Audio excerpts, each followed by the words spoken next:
जो परमेश्वर हमें देता है उसमें हमें संतुष्ट रहना है। इजराइली लोग मिस्र देश में गुलाम होते हैं, उस गुलामी से मूसा के द्वारा उनको निकालता। जब रास्ते में वो निकलते तो लाल समुद्र को देख के वो बहुत भयभीत हो जाते हैं। उन्हें सोचा नहीं वहाँ से तो निकल गया, अब हम कैसे पार कर सकते हैं। लेकिन परमेश्वर वहाँ पे क्या करता है, उनके लिए रास्ता निकालता है और उनको बचा के वहाँ से, जब हम 15 अध्याय में देखते हैं, फिर उस वहाँ से निकल के और जंगल में उनके लिए कड़वा पानी मिला पीने के लिए, फिर वो कुड़कुड़ाने लगे। लेकिन परमेश्वर ने उस पानी को भी क्या मीठा किया।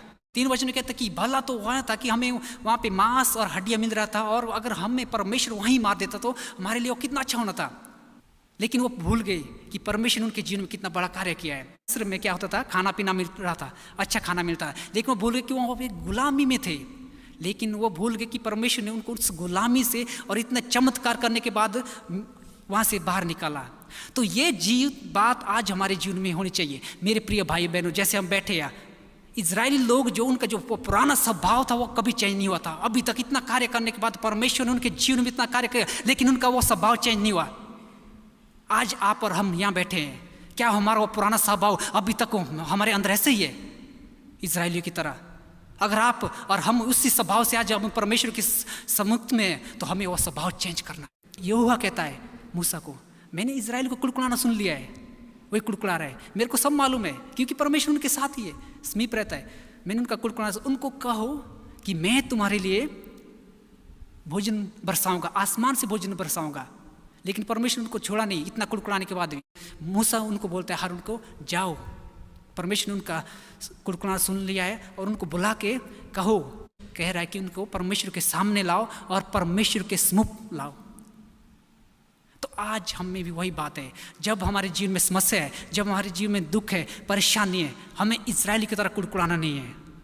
परमेश्वर हमारा इंतजार करने के लिए तैयार है। अगर हम दुख में, समस्या में, हमने इजरायली को देखा कि बहुत ही परमेश्वर ने चुनी हुई एक लोग है, वो लोग जो परमेश्वर ने चुने हुए लोग हैं, वो लोग क्या करने लगे, कुड़कुड़ाने लगे। और परमेश्वर क्या कह रहा है, उनको मेरे पास लाओ, उनको मेरे समीप लाओ, बुलाने के लिए तैयार है। तो मेरे प्रिय भाइयों और बहनों, परमेश्वर आज भी हमारे लिए वैसे ही है। परमेश्वर कहता है तुम लोग मेरे पास आओ। अगर आप समस्या में, अगर आप दुख में, अगर आप परेशानी में, तो हमें परमेश्वर के समीप जाने के लिए परमेश्वर हमारा इंतजार कर रहा है। जब हम, लेकिन हमें कुड़कुड़ाना नहीं चाहिए, हमको कुड़कुड़ाने की बात, लेकिन ये हमारा स्वभाव है, मनुष्य। मैं उनके लिए मन्ना बरसाऊंगा, लेकिन उनको क्या करना है, जितना उनको जरूरत है, जितना उनके घर में लोग हैं उतना ही ले, उसे अधिक ना ले। लेकिन इजरायलियों ने क्या किया, उनका मन संतुष्ट नहीं हुआ। परमेश्वर के देने के बाद उनका मन संतुष्ट नहीं हुआ। क्या किया, उन्होंने जरूरत से ज्यादा ले लिया, और क्या किया, घर में रख के, जब घर में रखा तो सुबह क्या हो गया, कीड़े लग गए उसमें, मन्ना में, और कोई पिघल के खत्म हो गया। हमारा स्वभाव भी उसी प्रकार है, हम किसी भी चीज़ से संतुष्ट नहीं थे। जिस प्रकार मैंने वो कहानी बताया, वो आदमी संतुष्ट नहीं थे। यहाँ इजराइल लोग भी, परमेश्वर के अपने चुने हुए लोग, परमेश्वर के बताने के बाद कि जितना तुमको चाहिए उतना लेना, लेकिन वो संतुष्ट नहीं हुए, उन्हें ज़्यादा ले लिया और वो व्यर्थ हो गया। मेरे प्रिय भाई और बहनों, प्रेरित पौलुस ने जो फिलिपियों की पत्री लिखी है,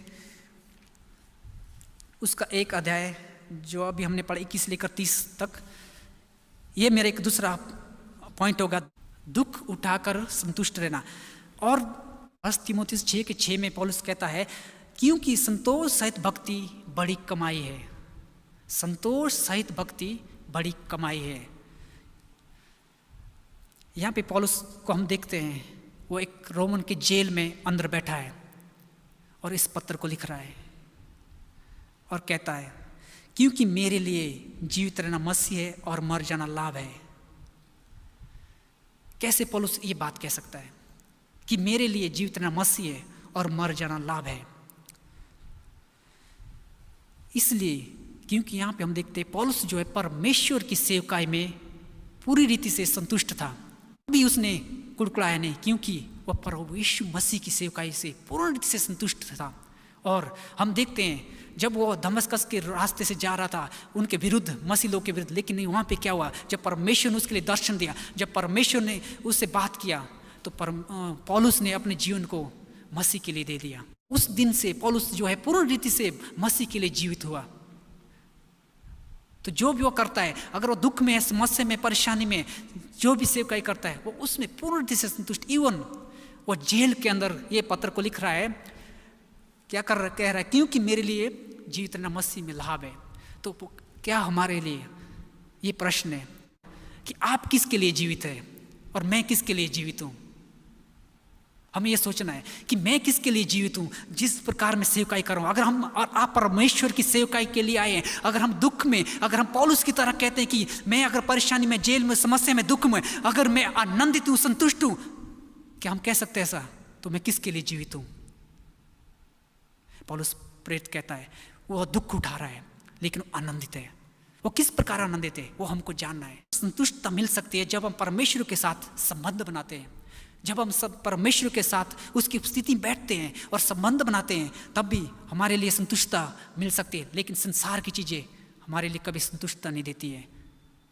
इसलिए परमेश्वर इजराइल का उनको मेरे समीप आने के लिए कहो। प्रभु इंतजार कर रहा है।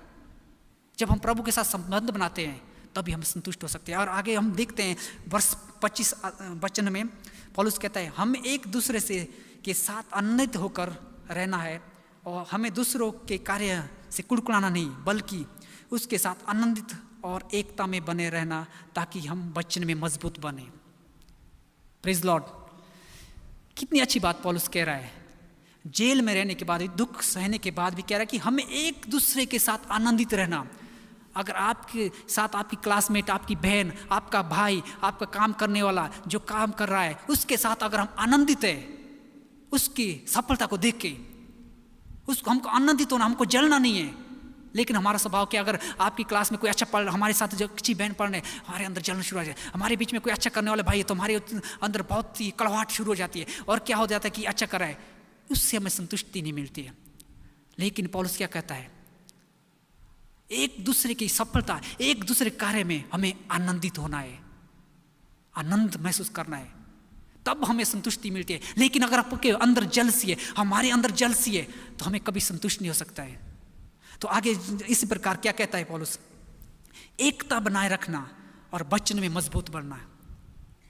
एकता बनाए रखना हमने, वो उनको फिलिपियों की पत्री को, फिलिपियों कलीसिया के लिए लिख रहा है कि हमें एकता बनाना है और वचन में मजबूत होना है। कैसे हम वचन में मजबूत होने, कैसे हम एकता बनाएंगे, कैसे हम, ये हमको देखना है। फिर 27 वचन में पौलुस कहता है कि तुम आत्मा के एक होकर सुसमाचार और विश्वास के लिए कठिन परिश्रम करो। कि आप लोग क्या करो, सुसमाचार के लिए और विश्वास के लिए कठिन परिश्रम करो। एक आत्मा होके, एक चित्त, एक मन, एक आत्मा होके सुसमाचार के लिए कठिन परिश्रम करो। तो हमें कुड़कुड़ाना क्यों चाहिए? जब हमारे अंदर अगर ये बातें हैं तो हम क्यों कुड़कुड़ाएं? किस प्रकार में संतुष्टता मिलती है, ये पौलुस कह रहा है। अगर हमारे अंदर ये बातें हैं सुसमाचार के लिए और हम कठिन परिश्रम करें तो हमें संतुष्ट रह सकते हैं हमारे जीवन। प्रेरित पौलुस लास्ट वचन 29 में कहता है, जो पहले हमारे बीच में पढ़ लिया है, इसलिए नहीं कि सिर्फ हमें मसीह में विश्वास करना, लेकिन दुख उठाने के लिए भी तैयार रहना है। क्या आज आप और हम मसीह के लिए दुख उठाने के लिए तैयार हैं? क्यों पौलुस ऐसा कह रहा है इसमें? क्योंकि पौलुस अपनी लाइफ के पूरे जो उसने कार्य किया है उस एक्सपीरियंस से बोल रहा है कि वह जेल में जाके बहुत समस्या होने के बाद भी वह पूरी रीति से आनंदित है, प्रभु के साथ खुश है, क्योंकि वो प्रभु के साथ आत्मिक जीवन वो आत्मा में भरकर जी रहा था। वो पूरा जीवन परमेश्वर को देकर, तब इसलिए जब हम आप आत्मिक जीवन में नहीं बढ़, तब तक हम संतुष्ट नहीं रह सकते हैं, क्योंकि हमें आत्मा में बढ़ना है, एकता में बढ़ना है, आनंद में बढ़ना है, दूसरे के और सुसमाचार के लिए अपने आप को तैयार करना है। तभी हम क्या कर सकते हैं, संतुष्ट रह सकते हैं। क्या हम परमेश्वर की सेवकाई से संतुष्ट है जो हम कर रहे हैं? मत्ती रचित सुसमाचार से भी कुछ आपको बताना चाहता हूँ। यहाँ पे मेरा तीसरा पॉइंट है, हमें दूसरों को देख के कुड़कुड़ाना नहीं चाहिए। हमें दूसरों को देख के कुड़कुड़ाना नहीं चाहिए। इजराइलियों का वहाँ पे कुड़कुड़ाना और इस अध्याय में हमारे जो काम करने वाले लोग हैं उनका सेम है, दोनों का सेम कुड़कुड़ाना है। दोनों कुड़कुड़ा रहे हैं। क्यों कुड़कुड़ा रहे हैं? जैसा कि इन दोनों के बीच में हम बहुत ही समांतर को देखते हैं, एक जैसा कुड़कुड़ाना है। एक जैसा इजरायली कहते हैं कि हमें मिस्र में खत्म किया होता है, और दूसरा कहता है कि हमने सुबह से लेकर अभी तक काम किया और ये लोग कुछ ही घंटों में आके और उनके लिए इतना पैसा दिया, हमने भार उठा के और धूप में जल कर हमने काम किया और हमें भी उतना दिया। दोनों का कुड़कुड़ाना सेम है। एक बोला हम प्रभु ने मारा होता वह ठीक रहता है, और इधर दूसरा कुड़कुड़ाना, मेरे प्रिय भाई और बहनों, हमारे अंदर वो कुड़कुड़ाने की क्षमता है, कुड़कुड़ाने वाली चीज़ हमारे अंदर है। यह मायने नहीं रखता है कि कौन कब विश्वास किया और कौन कब मसीह में आया, और आप में से यह मायने नहीं रखता कि आपने बचपन से विश्वास किया है, लेकिन परमेश्वर के राज्य में सब बराबर है। जिस प्रकार जो मालिक था उसने सबके लिए एक सा वेतन दिया, चाहे जो सुबह गया और 1 घंटा और जो अभी, वो सबको बराबर है। इसलिए परमेश्वर के राज्य में सब इक्वल है, सब एक है। लेकिन जब हम परमेश्वर के समीप जाते हैं और परमेश्वर की आज्ञा को मानते हैं और परमेश्वर के कार्य के लिए, सुसमाचार के लिए हम आनंदित के साथ विश्वास के तैयार रहते हैं, तब हम परमेश्वर के राज्य में एक हैं। तो हमें सोचना है। इसलिए ये दृष्टांत यहाँ प्रभु यीशु मसीह दे रहे हैं। चाहे आपने आज विश्वास करके आए, जिस पर 1 घंटे वाले, और कहता है कि मैंने तो सबको बराबर दिया, परमेश्वर के राज्य में सब बराबर है, कोई कम नहीं है। जब हम कुड़कुड़ाते हैं और शिकायत करते हैं तो हमारे हृदय में कभी शांति नहीं आती। प्रभु यीशु मसीह बताना चाहते हैं उन लोग जो अपने दोस्त को देख के, अपने दोस्त की खुशी को देख के, अपने दोस्त को जो आशीष प्रभु ने उनके लिए दिया है, उनको देख के उनके अंदर कुड़कुड़ाना और जलन शुरू होगी, जलन पैदा होगी। उस जलन को देख के क्या हमारा स्वभाव भी ऐसा है? अगर कोई हमारा दोस्त, हमारा घर परिवार, हमारा रिश्तेदार, हमारा क्लासमेट, हमारा समाज में कोई प्रभु आशीष कर रहा है, क्या अभी हम इन लोगों की तरह, इन 3 आदमियों की तरह जलन सी करने वाले हैं? तो ये हमें आज देखना है, क्या हमारा स्वभाव भी ऐसा है? क्योंकि परमेश्वर जो है अद्भुत करने वाला परमेश्वर है, क्योंकि परमेश्वर के राज्य में सब बराबर है। तो इस रीति से मैं आगे अपने पैसेज को कंटिन्यू जाना चाहता हूँ।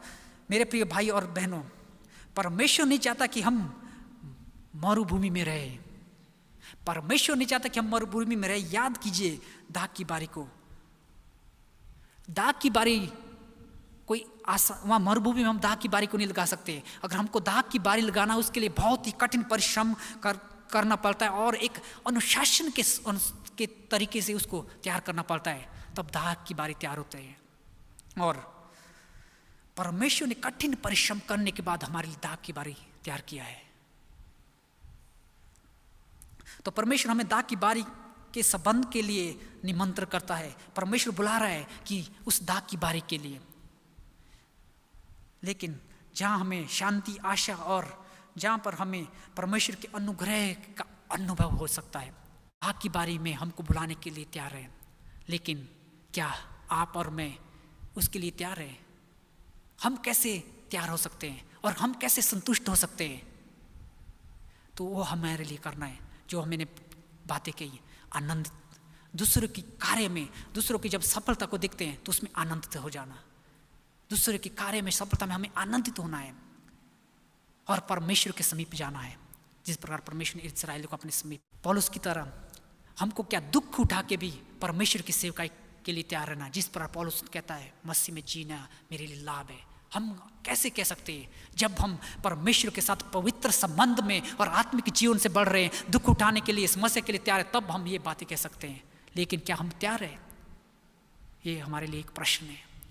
मगन है, आनंदित है। कैसे ये बातें? कैसे?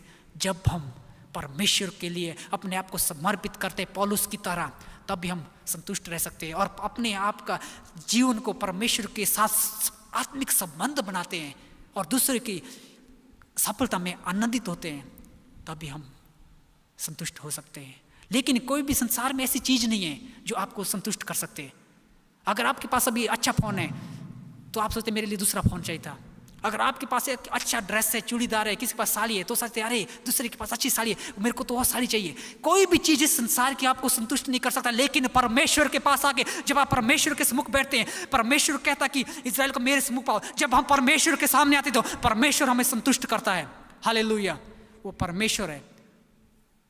तो हमें क्या करना है? दाग की बारी में परमेश्वर ने तैयार किया है। परमेश्वर आमंत्रित कर रहा है, मेरे पास आओ। तो परमेश्वर आशीष करने के लिए तैयार है, परमेश्वर आशीष देने के लिए तैयार है। हम अपने आप को देखें, क्या हमारे अंदर ये स्वभाव, ये बातें हैं? नहीं तो आज हमें परमेश्वर से कहें कि प्रभु मैं आज निर्णय लेता हूँ, निर्णय लेती हूँ कि मैं आपके साथ चलना चाहती हूँ, आपके सम्मुख आना चाहती हूँ। धन्यवाद करते जीवित परमेश्वर इस सुंदर वचन के लिए, प्रभु जी, सुंदर समय के लिए। प्रभु जी धन्यवाद आपके बेटे और बेटी के लिए अपने आप को सबको आपके हाथों में देते हैं। धन्यवाद। प्रार्थना विनती सुनने के लिए यीशु मसीह के नाम से मांगते हैं, आमीन।